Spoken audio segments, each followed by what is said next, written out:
그리스 신화의 시지프스의 이야기를 다들 한 번쯤은 들어보셨으리라 생각합니다.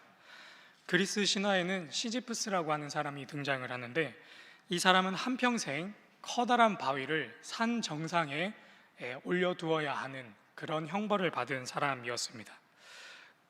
그런데 그가 돌을 올려놓아야 할 그 산의 정상은 아주 좁고 협소하고 뾰족해서 그 시지프스가 돌을 열심히 굴려서 그 오르막길을 지나서 정상에 올려놓으면 찰나의 순간만 멈춰 있다가 다시금 반대로 굴러가게 됩니다. 그래서 한평생 영원히 돌을 굴려야만 하는 인생을 살았던 것이 시지프스의 이야기입니다. 영원히 오르막길을 올라야 하는 시지프스의 운명. 그리스 신화 이야기를 우리가 오늘 읽은 그 성경 말씀에 접목할 수는 없겠지만, 돌이 오르막길을 올라 산 정상에 잠시 머물렀다가 다시 내려간다, 이것이 계속 반복된다라고 하는 이 이야기는 오늘 변화산에 오르셨다가 다시금 그 발걸음을 아래로 내려가시는 우리 예수님과 그 제자들의 모습과 비슷하지 않을까 하는 생각을 한번 해봅니다. 오늘 우리는 마가복음 9장 2절부터 8절까지의 말씀을 살펴볼 텐데요, 오늘 본문을 통해서 우리가 함께 던져야 할 질문은 바로 예수님께서는 왜 변화산을 오르셨을까 하는 질문입니다. 예수님께서는 왜 변화산을 오르셨을까? 우리 함께 마가복음 9장 2절의 말씀을 읽겠습니다. 9장 2절 시작. 따로 높은 산에 올라가셨더니 그들 앞에서 변형되사. 아멘. 오늘의 본문은 엿새 후에로 시작합니다. 오늘 본문이 어떤 한 사건의 엿새 후에 일어난 일이라는 것이죠. 그렇다면 오늘 본문이 있었던 이 본문의 이야기의 엿새 전에는 어떤 일이 있었을까? 바로 누군가는 예수님을 세례 요한이라, 더러는 엘리야라, 더러는 선지자 중에 한 명이라 말하지만, 예수님 당신은 주님이시고 예수님 당신은 그리스도입니다 라고 하는 이 베드로의 고백, 그 다음에 그 일이 있었던 엿새 후에 일이 오늘 변화산을 오르신 이야기입니다. 더 나아가서 베드로가 주는 그리스도입니다 라고 고백한 이후에 예수님께서 자신의 고난과 버림당함과 죽음을 말씀하시는데, 그런 예수님께 베드로가 말하기로 그런 나약한 소리 하지 말라고 호통쳤다가 예수님께 사탄아 물러가라 라고 하는 꾸중을 들었던 그 일이 있고 나서 엿새 후에 오늘 변화산 이야기가 시작합니다. 왜 예수님께서는 그 일이 있고서 엿새 후에 변화산에 오르셨을까? 이 질문에 대한 답을 찾기 위해서는 왜 예수님께서는 그 변화산에 베드로와 야고보와 요한, 이 세 사람만을 따로 데리고 올라가셨는지 그것을 살펴볼 필요가 있습니다. 예수님께서는 왜 이 세 제자들만 데리고 가셨을까요? 베드로, 야고보, 요한, 이들이 수제자이자 그 12 제자들 중에서 아주 뛰어난 제자들이었기 때문에 예수님께서 데리고 가셨을까? 아니면 예수님께서 이들을 유독 더 사랑하고 아끼셨기 때문에 그들을 데리고 가셨을까? 세베대의 아들들 야고보와 요한의 면모를 우리 다른 성경을 가지고 함께 살펴보겠습니다. 마태복음 20장 20절에서 24절까지의 말씀, 세베대의 아들 야고보와 요한의 이야기가 기록되어 있는데, 우리 한 목소리로 20절부터 24절까지의 말씀을 읽겠습니다. 시작. 그 아들 데리고 예수께 와서 절하며 무엇을 구하니? 예수께서 이르시되 무엇을 원하느냐? 이르되 나의 이 두 아들을 주의 나라에서 하나는 주의 우편에 하나는 주의 좌편에 앉게 명하소서.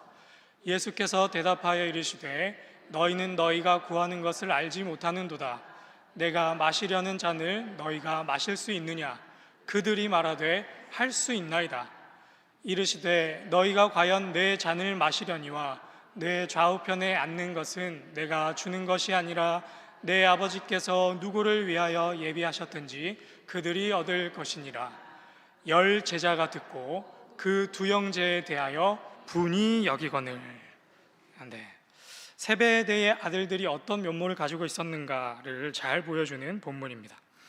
우리가 방금 읽었던 마태복음 20장 20절부터 24절까지의 이야기의 주인공은 세베대의 아들들, 오늘 예수님과 변화산에 올랐던 야고보와 요한입니다. 여기서 말하는 방금 읽었던 마태복음에 등장하는 아들들, 두 아들, 이 사람들이 바로 야고보와 요한인데요.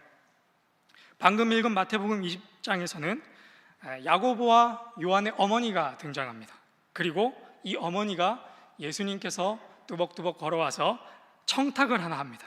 그것이 무엇인가 하면 예수님이 이제 새 이스라엘을 건국하실 텐데 내 첫째 아들, 둘째 아들 야고보와 요한을 하나는 좌편에 하나는 우편에 앉게 해주십시오라는 청탁입니다. 이때 당시에 대부분의 이스라엘 사람들은 새 이스라엘, 메시아, 그리스도를 생각할 때는 정치적인 왕국, 군사적인 왕국, 정치적인 존재, 군사적인 존재로서 새 이스라엘과 메시아 그리스도를 이해를 했습니다. 쉽게 말해서 지금 자신들을 압제하고 있는 이 로마 제국을 격퇴시키고 무찌르고 새 하나님 나라, 새 이스라엘을 건국하고 온 세계를 호령하는 그런 이스라엘을 꿈꾸고 있었던 것이죠. 이러한 신념은 일반 사람들뿐만 아니라 예수님의 제자들도 그렇게 생각하고 있었고 예수님의 일행을 견제하고 회방하던 사람들도 이런 관점으로 예수님을 바라보고 있었습니다. 그리고 이러한 생각과 관점은 방금 우리가 읽었던 야고보와 요한의 모습 속에서도 발견할 수 있습니다. 22절에는 분명히 청탁은 어머니가 했는데 좌편과 우편에 너희가 앉을 수 있겠느냐라고 물으시니까 야고보와 요한이 번쩍 손을 들고 그럴 수 있습니다 라고 하는 것이죠. 청탁을 할 때에 본인들 스스로가 말하기가 조금 껄끄러웠던지 어머니를 이용한 게 아닌가 하는 생각이 들고 얼마나 어머니를 부추겼을지. 그런데 예수님의 바람과 기대와는 전혀 다른 행동을 하고 있는 못나 보이는 아들이자 제자인 야고보와 요한의 모습을 살펴볼 수 있습니다. 그런데 이 이야기를 듣고서 24절에 나머지 열 제자가 어떻게 하죠? 분이 여겼다. 그러니까 야고보와 요한뿐만 아니라 나머지 열 제자도 나도 예수님이 건국하는 그 새 이스라엘에 한 자리 차지해야 되는데 저 인간들이 먼저 선수 쳤네 라는 그런 마음들이 있었던 것으로 추정해 볼 수 있습니다. 정치적 왕국, 군사적 왕국, 이러한 생각은 오늘 본문의 엿새 전에 있었던 베드로의 모습에서 더 분명하게 확인할 수 있는데 우리 함께 8장 31절과 32절의 말씀을 읽겠습니다. 8장 31절과 32절의 말씀 함께 읽겠습니다. 시작.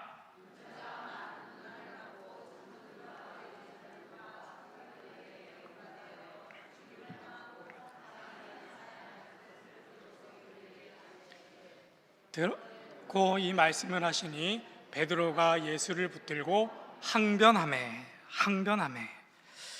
예수님께서는 당신은 주님이시고 당신은 그리스도입니다 라고 고백하는 베드로에게 새 이스라엘의 왕이자 메시아이자 그리스도로서 이제 인자가 고난을 받고 버림을 당하고 죽임을 당하고 다시 살아나실 것을 말씀하셨습니다.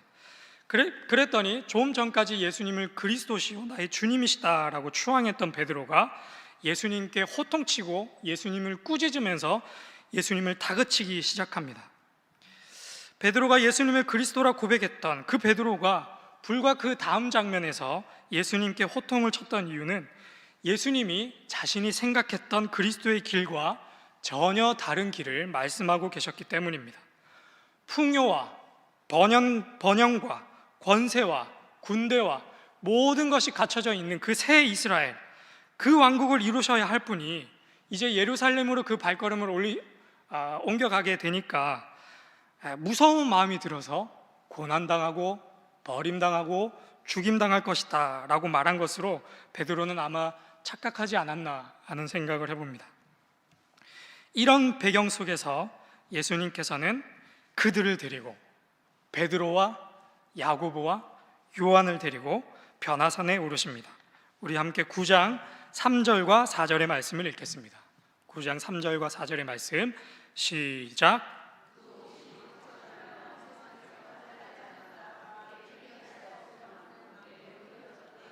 이에 엘리야가 모세와 함께 그들에게 나타나 예수와 더불어 말하거늘. 아멘. 영화로운 예수님의 모습이자 베드로와 야고보와 요한이 꿈꾸었던 그리스도의 모습과 같은 그런 모습으로 예수님께서 변화산에 서 계신 것이죠. 게다가 반짝반짝 빛나고 있는 예수님이 지금 엘리야와 모세와 더불어 말하고 계시니 이분은 진정 이스라엘이 그토록 원하고 갈망하고 기다렸던 그리스도 메시아가 분명하다라는 생각을 아마 했을 것입니다. 그래서 베드로의 입장에서는 내가 일전에 예수님께 호통쳤던 그것이 예수님께 좀 먹혀든 게 아닌가 하는 착각도 하지 않았을까 싶습니다. 구약의 마지막 성경인 말라기 4장 5절에는 하나님의 날, 하나님의 통치가 이르기 전에 선지자 엘리야를 먼저 보내시겠다라고 예언되어 있었는데, 그래서 많은 사람들에게 있어서 엘리야는 그리스도의 임재를 예표하는 상징과도 같은 사람입니다. 게다가 지금 엘리야와 같이 서 있는 이 모세는 하나님과 직접 대면한 사람이었고 율법의 창시자였으며 그의 권위가 다른 선지자, 예언자들과는 비견이 되지 않을 정도로 초월적인 권위를 가지고 있는 사람입니다. 그런데 지금 예수님께서 그들과 함께 이야기하고 있으니 이것을 바라본 베드로와 야고보와 요한은 예수님이 참된 메시아요, 참된 그리스도시요, 새 이스라엘의 왕이라는 것을 분명하게 깨달았을 것입니다. 이에 베드로와 야고보와 요한이 5절에 가서 이렇게 이야기를 합니다. 우리 5절의 말씀을 함께 읽겠습니다. 시작. 베드로가 예수께 고하되 랍비여, 우리가 여기 있는 것이 좋사오니 우리가 초막 셋을 짓되 하나는 주를 위하여, 하나는 모세를 위하여, 하나는 엘리야를 위하여 하사이다 하니. 아멘. 베드로와 야고보와 요한은 이 영화로운 변화산에서 초막을 짓고 영원히 머물기를 예수님께 청하지만 예수님께서는 그 산 정상에서 마치 시지프스의 돌덩이가 정상에서 잠깐 머물렀다가 다시 굴러 내려가듯이 잠시 머무른 후에 그 길을 내려오셨습니다. 그 영화로운 산을 내려오는 예수님의 마음, 그 영화로운 산을 내려오는 베드로와 야고보와 요한의 마음, 그 마음이 어떠했을까? 그 영화로움에 머무르기만을 구했는데 돌을 굴리듯 내려오셔서 이제는 자신들이 생각했던 전혀 다른 길을 걷고자 하는 예수님을 바라보면서 무엇을 생각하고 무엇을 느끼고 무엇을 경험했을까? 변화산에서 내려오신 예수님께서 마가복음 9장 이후로부터 예루살렘을 향하여 그 발걸음을 옮기시며 하셨던 일이 있습니다. 그것이 무엇인가 하면 사람들이 꺼려하는 귀신 들린 자를 만나셨고, 아무도 찾지 않는 가난하고 병든 자들을 위로하셨고, 사회로부터 소외된 자들을 긍휼히 여기셨고, 권세 가진 자, 유력한 자, 부한 자, 배운 것이 많은 자, 교만한 자들을 부끄럽게 하셨습니다. 그리고 예수님께서는 그 마지막 발걸음을 영화로운 변화산이 아닌 갈보리산으로 옮기셨고 그 오르막길을 마지막 순간에 이루어내셨습니다. 사랑하는 신일의 성도 여러분, 예수님께서는 왜 변화산을 오르셨을까요? 예수님께서는 왜 자신의 야망과 성취와 성공과 출세에 눈이 멀어 있는 베드로와 야고보와 요한을 데리고 그 산에서 그 영화로움을 보고 경험하게 하셨을까요? 정답은 오늘 본문의 바로 앞에 있는 마가복음 8장 34절에 있습니다. 우리 함께 마가복음 8장 34절의 말씀을 함께 읽겠습니다. 시작. 누구든지 나를 따라오려거든 자기를 부인하고 자기 십자가를 지고 나를 따를 것이니라. 아멘. 왜 예수님은 그 영화로움을 그들로 하여금 경험하게 하셨을까? 그 이유는 이제 예수님이 걸어가고자 하는 가는 길을 도저히 걸으려고 하지 않는 제자들을 위해서, 인자가 고난과 버림과 죽임을 당해야 한다 하는 이 이야기를 도저히 들으려고 하지 않는 그 제자들을 위해서, 그 베드로를 위해서, 눈이 멀고 또 보려고도 하지 않고 자리 싸움이나 하고 있는 그 제자들을 위해서 잠깐 예수님이 오르셔야만 하는 그 산 이후에 있을 영광과 위엄의 산을 맛보기로 보여주신 것입니다. 그리고 이제 말씀하시는 것이죠. 너희도 나처럼 자기 십자가를 지고 영화로운 변화산이 아니라 저 갈보리산을 오르라고 말씀하시는 것입니다. 너희들이 고백하는 주여, 너희들이 고백하는 그리스도인 내가 고난과 버림과 죽음의 길을, 그 십자가의 길을 걸어가니 너희도 그 길을 따라 같이 따라오라, 그 말씀입니다. 지금은 내가 비록 고난과 버림과 죽음의 길을 선택하고 걸어가지만 지금은 비록 너희가 생각하는 메시아의 길과 그 길이 아닌 십자가의 길을 걷지만 지금은 비록 영광스러운 그 변화산 시온산에 올라가는 것이 아니라 피눈물의 갈보리산을 올라가지만 그 오르막길 이후에, 그 갈보리산 이후에 있을 영화로운 변화산의 영광이 있을 테니 너희도 이제는 지금은 나를 따라 이 산을 오르라 라고 말씀하고 또한 약속하고 계시는 것이지요. 사랑하는 신일의 성도 여러분, 이 세상 가운데에서 그리스도인들이 걸어야 할 길은, 올라야 할 산은 저 영화로운 변화산이 아닙니다. 평안과 안정과 영화와 권세가 넘치는 변화산이 아니라 예수님이 그 산에서 내려와 가난한 자, 억눌린 자, 귀신 들린 자, 수십 번을 가르쳐도 한결같이 미련한 자, 배신하는 자, 그들과 함께하고 그들을 위해 오르셨던 갈보리산입니다. 그리스도인의 이 땅에서의 목표는 이 땅에서의 누릴 영화가 아니라 이 땅에 힘들고 어려운 이들을 섬기고 보듬고 품고 희생하는 갈보리산인 줄로 믿습니다.